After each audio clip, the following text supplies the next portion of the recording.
Estamos de volta com o programa Visão Parlamentar, recebendo hoje a vereadora doutora Ângela Guadagnin, do PT, o Partido dos Trabalhadores, e neste bloco o assunto é a Lei de Zoneamento de São José dos Campos. A lei que está em debate na Câmara Municipal traz algumas mudanças que foram propostas pelo Executivo e têm que ser aprovadas na Câmara. Pela primeira vez, uma audiência pública, né, doutora Ângela, já é um avanço no debate da lei de zoneamento com o Legislativo Municipal. Mas eu queria que a senhora falasse dessa intenção do Executivo nessa mudança, por que essa proposta de mudança?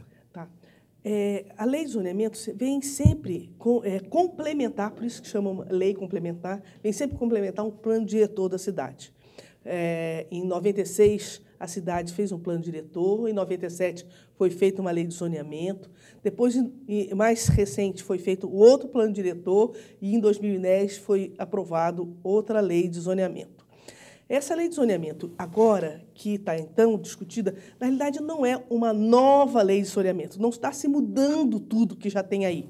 Está pegando alguns artigos e adequando à realidade. Por exemplo, tem um artigo que se refere a uma portaria de 67, dizendo que quem vai regulamentar a área do entorno do aeroporto é essa portaria, que já está extinta. O que vale agora é uma outra medida da ANAC, que regulamenta a Agência Nacional de Aviação Civil, que regulamenta o funcionamento de aeroportos. Então, um artigo especificamente isso.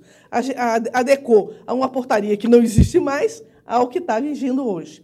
Tem portarias que outros artigos que o governo apresentou, que, na realidade, dessas 77 artigos da nova lei de zoneamento é uma adequação, 57% delas são mudanças para maior compreensão.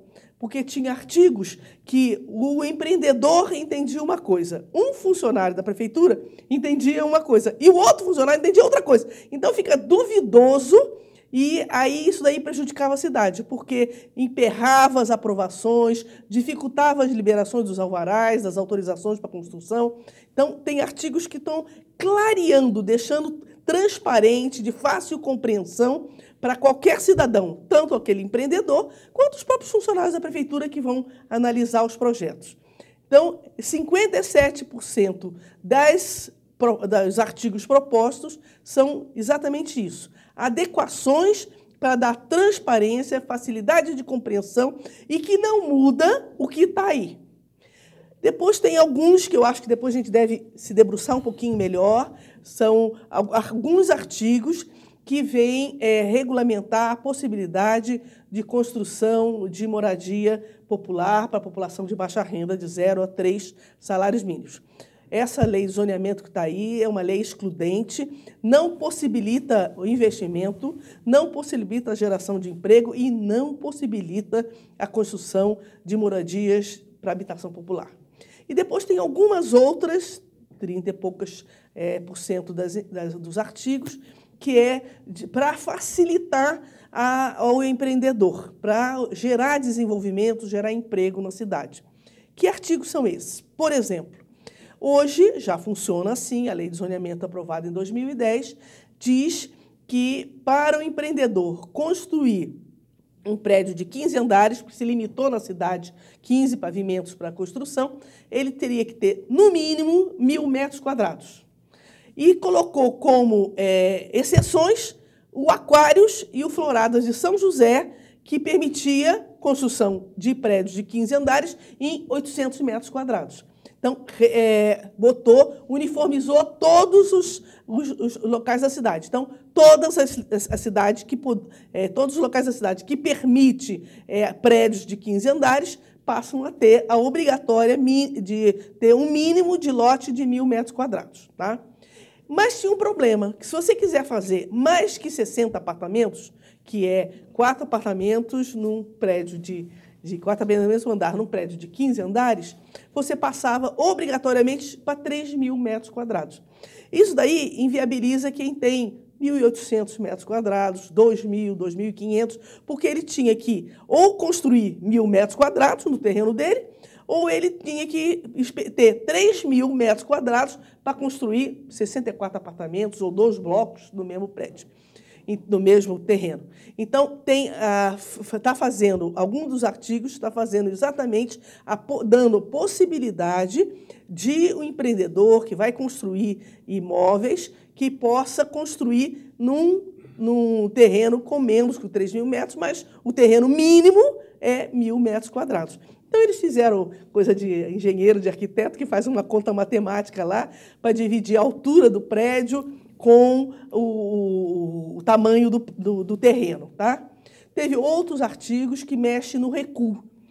O que é o recuo? É aquela distância entre o limite do lote, né, ou na frente, ou dos lados, ou atrás, que mexe no recuo para quê? A lei antiga de 2010 estava encaminhando que os empreendedores construíssem prédios de, no máximo, 15 andares, mas compridos, assim, chatos, largos. E porque os recuos eram tão grandes que a quantidade de terreno útil acabava sendo pequena. Então, o que está sendo proposto num dos artigos? Se diminui o recuo lateral, por exemplo, para 3 metros e possibilita, incentiva que os construtores, em vez de construírem um prédio largo de 15 andares, construa 2 prédios de 15 andares que tenha ventilação entre os 2 prédios, que isso daí dá melhor qualidade de vida, que a gente tem mais ventilação, vai ter mais aeração, então os prédios não ficam tão grudados, isso daí melhora a qualidade de vida. Por exemplo, é um outro artigo que foi proposto. Desse aspecto, especificamente, a oposição tem criticado, porque a lei anterior previa 10 metros né, nesse recuo, nesse distanciamento, e ele vai passar a 6 metros no máximo, 3 de cada lado. Mas do jeito que a senhora colocou, quer dizer, o próprio empreendedor, o construtor, pode reduzir a largura do prédio e, com isso, manter até os próprios 10 metros. Isso, exatamente. E é muito melhor para quem vive naquele imóvel que ele tenha uma ventilação entre os 2 blocos, que entra sol, entra ar, que a qualidade de vida das pessoas que moram naquele bloco é muito melhor do que ter um bloco comprido, chato, né, de 15 andares no máximo, mas comprido, e que não tem ventilação. Então, só vai ter ventilação os apartamentos que ficam nas extremidades, aqueles que ficam no meio ficam sem ventilação. Com essa possibilidade, melhora o fluxo de ar, de vento, de sol, e a qualidade de vida é muito maior. Estamos conversando com a vereadora doutora Ângela Guadagnin, do PT, sobre a lei de zoneamento em São José dos Campos. No próximo bloco, nós vamos falar um pouco mais sobre esse assunto, mas vamos entrar num assunto bem mais complicado, que é a questão da moradia popular. Quando se fala em lei de zoneamento, logo se pensa em dar condições para que o mercado possa construir e atender as famílias de baixa renda. Tudo isso no próximo bloco. Voltamos já.